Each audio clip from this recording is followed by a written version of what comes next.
Assalamualaikum warahmatullahi wabarakatuh. Om Swastiastu, Namo Buddhaya, salam kebajikan dan salam sejahtera bagi kita semua. Kepada yang terhormat Ibu Sri Widayati sebagai dosen pengampu mata kuliah pengembangan pembelajaran sains anak usia dini dan teman-teman mahasiswa semua. Topik yang akan kami bahas hari ini sesuai dengan tugas yang telah diberikan oleh dosen kita, yaitu mengenai health and nutrition. Saya Ilma Amalia Mesyara selaku moderator yang bertugas akan memandu jalannya diskusi ini. Sebelumnya, saya akan memperkenalkan anggota kelompok kami yang terdiri dari yang pertama, Nindita Orliana dengan NIM 220106840005.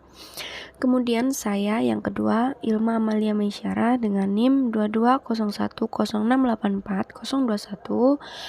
Yang ketiga, Badriatus Soleha dengan NIM 220106840063. Yang keempat, Widya Khairunisa dengan NIM 220106840064. Yang kelima, Afrah Nur Amalina Dalimunte dengan NIM 220106840072. Dan yang terakhir, Zahra Mahbuba dengan NIM 220106840087. Sebelumnya, saya akan membacakan rangkaian acara pada diskusi ini, yaitu yang pertama pembukaan, kedua penyajian materi, dan yang terakhir penutup.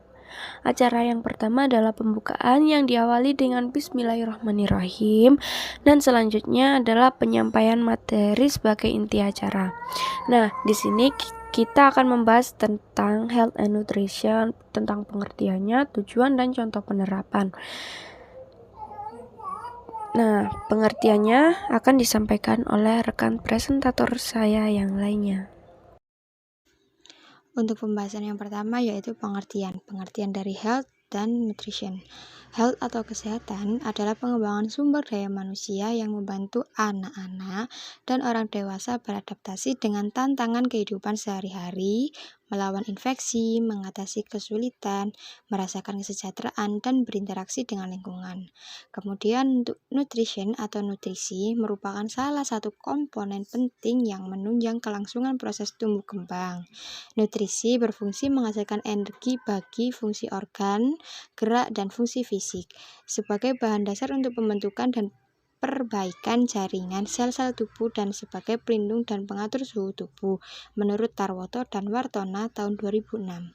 Kemudian nutrisi ada pula pengertiannya yaitu elemen yang dibutuhkan untuk proses dan fungsi tubuh.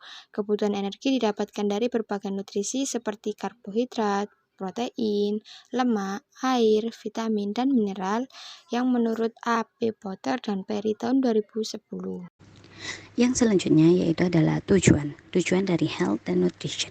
Tujuan dari health yaitu untuk membantu anak belajar memilih perilaku yang baik dalam hal kesehatan, nutrisi, dan juga keselamatan. Selain itu, perilaku hidup sehat juga akan menurunkan berbagai risiko terjangkitnya penyakit. Yang kedua yaitu adalah tujuan nutrition. Tujuan nutrition adalah untuk menunjang tumbuh kembang anak. Maka dari itu sangatlah penting untuk mengenalkan kebutuhan nutrisi pada anak agar anak tumbuh dengan sehat dan cerdas. Jika asupan nutrisi tidak terpenuhi, maka akan terjadi malnutrisi pada anak dan akan mengganggu proses tumbuh kembang anak. Yang selanjutnya yakni contoh penerapan dari pembelajaran mengenai health and nutrition pada anak. Contoh yang pertama yakni mengenalkan makanan yang seimbang pada anak. Mengenalkan manfaat gizi penting bagi anak-anak agar mereka mengetahui kandungan yang terdapat dalam makanan yang mereka konsumsi. Orang tua dapat memvariasikan beragam jenis makanan pada menu sarapan, makan siang, dan makan malam setiap harinya juga penting agar dapat menjaga gizi seimbang pada anak. Kandungan makanan dengan gizi yang seimbang dapat menjamin terpenuhinya kebutuhan tubuh anak dalam berkarya dan beraktivitas. Di sekolah, guru dapat memberikan makanan tambahan pada saat istirahat ataupun setelah pembelajaran dan diberikan pada anak yang tentunya makanan tersebut harus menyesuaikan kandungan nutrisi dan gizi yang seimbang dan pas untuk anak konsumsi. Hal tersebut perlu dilakukan karena anak sekolah mengalami pertumbuhan fisik, kecerdasan, mental, dan emosional yang sangat cepat, sehingga makanan yang mengandung unsur gizi sangat diperlukan untuk proses tumbuh kembang anak tersebut. Dengan mengkonsumsi makanan yang cukup gizi secara teratur, anak akan tumbuh sehat sehingga mampu mencapai prestasi belajar yang tinggi. Contoh yang kedua yakni mengenalkan pada anak mengenai ragam sayuran dan pentingnya mengkonsumsi sayuran. Sayuran adalah sumber nutrisi yang beragam dan baik bagi anak yang mengandung serat, vitamin, dan mineral.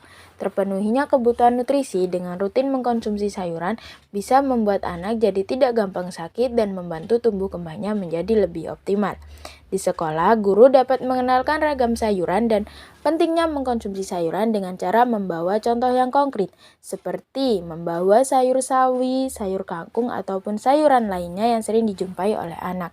Guru harus bisa membangun pengetahuan anak terlebih dahulu seperti menanyakan apakah anak pernah mengkonsumsi sayuran tersebut di rumah atau apakah anak pernah melihat ibunya memasak sayuran tersebut di rumah. Guru juga dapat menanyakan pada anak bagaimana warna sayuran tersebut, bagaimana bentuk sayuran tersebut, atau bagaimana apa saja bagian-bagian dari sayuran tersebut. Guru juga dapat menampilkan video pembelajaran mengenai nutrisi yang terkandung dalam sayuran tersebut, manfaat dari sayuran tersebut, dan pentingnya mengkonsumsi sayuran tersebut. Lalu, apabila anak tidak mau mengkonsumsi sayuran, orang tua dapat melakukan beberapa cara. Yang pertama yaitu mengajak anak untuk berbelanja bersama.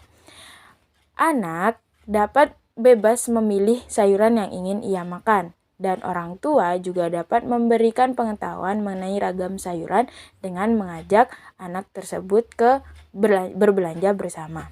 Yang kedua, apabila anak tetap tidak ingin mengkonsumsi sayuran, orang tua dapat melakukan sebuah cara seperti apabila anak lebih suka memakan nugget ayam, orang tua dapat membuat nugget homemade yang tentunya diberi campuran sayuran agar anak tetap dapat mengkonsumsi sayuran walaupun tidak ingin memakannya secara langsung.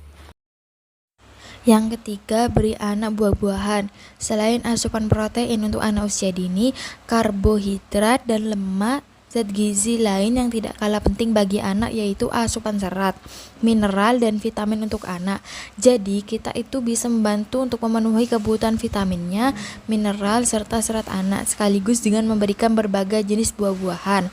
Kandungan vitamin dan mineral yang ada pada buah membantu memperkuat sistem kekebalan atau imun tubuh pada anak. Tingginya kandungan serat yang ada di dalam buah-buahan juga melancarkan sistem pencernaan sehingga mencegah sembelit pada anak usia dini. Yang keempat itu ada istirahat yang cukup untuk anak. Anak-anak membutuhkan lebih banyak istirahat dibandingkan orang dewasa. Waktu istirahat ideal yang dibutuhkan setiap anak itu berbeda-beda tergantung umur dan tahap perkembangannya. Istirahat untuk anak tak hanya berguna untuk mengembalikan energi, tetapi juga berperan penting dalam kemajuan proses tumbuh kembang anak. Kekurangan istirahat menyebabkan meningkatnya tekanan darah, risiko obesitas, dan depresi. Namun, dalam proses tumbuh kembang anak, memperoleh tidur berkualitas sama pentingnya dengan memenuhi kebutuhan nutrisi bergizi untuk tubuh anak. Untuk gambar yang kelima adalah gambar anak meminum susu. Susu adalah minuman bergizi tinggi. Susu merupakan salah satu minuman yang umum dikonsumsi oleh setiap orang. Susu mengandung beragam nutrisi penting yang mampu menjaga organ tubuh tetap berfungsi dengan baik dan dapat melindungi tubuh dari serangan penyakit. Susu juga dapat menunjang tumbuh kembang anak. Mengonsumsi susu secara rutin dianjurkan sejak masa anak-anak. Untuk gambar yang keenam adalah gambar olahraga. Olahraga adalah suatu kegiatan melatih tubuh manusia agar lebih sehat dan kuat, baik jasmani maupun rohani. Olahraga merupakan bentuk aktivitas fisik yang biasanya bersifat kompetitif dengan tujuan untuk meningkatkan kemampuan dan keterampilan fisik seseorang. Akhiri diskusi kelompok kami hari ini. Terima kasih kepada semua yang telah mendengarkan dan berpartisipasi pada hari ini. Yang terakhir, kami mohon kepada Ibu selaku dosen pengampu memberi masukan dalam tugas presentasi kami kali ini. Saya ucapkan terima kasih. Wassalamualaikum warahmatullahi wabarakatuh.